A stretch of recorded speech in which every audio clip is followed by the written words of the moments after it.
এই মুহূর্তে এখন আছি এমজি মার্গের লালবাজার এলাকাটাতে, আর এখানে একটা রেস্টুরেন্টে এসেছি।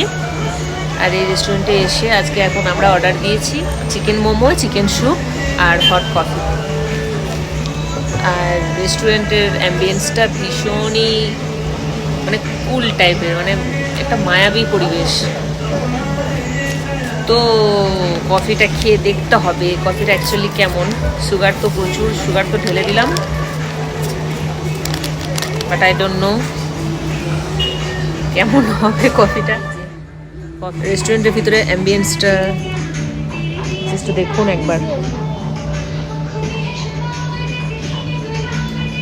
Tibetan restaurant.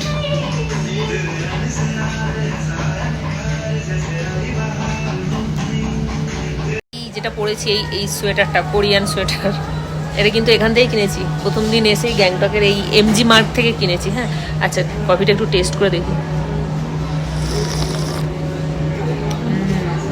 এটা তো টিবেট রেস্টুরেন্ট, সত্যি কফিটা টেস্টি। কোরিয়ান সোয়েটার যেটা পরেছি 1400 টাকা দাম বলেছিল, এটা কিন্তু নিয়েছে 1000 টাকা। আর এই যে খুব স্টাইলিশ, দেখতেও বেশ সুন্দর, পরে বেশ ভালোই লাগছে আর কমফোর্টেবল, এবং বেশ গরমও আছে, পরে আরাম লাগছে। এটা স্যুপ, এটা চাটনি। খোল। Wow, just Nepali style. Wow, কেমন দাঁড়া। অ্যাকচুয়ালি মোমোটা হচ্ছে খুবই টেস্টি, নরম তুলতুলে, মুখে দিলে মাখনের মতো গলে যাচ্ছে, জাস্ট ওয়াও। তো আমরা রেস্টুরেন্ট থেকে বের হয়ে গেলাম দ্য ক্যাফে লাসার। খাবার সত্যি ভালো, এবং আমরা ওনাদেরকে বলে এসেছি আপনাদের খাবার সত্যি টেস্টি।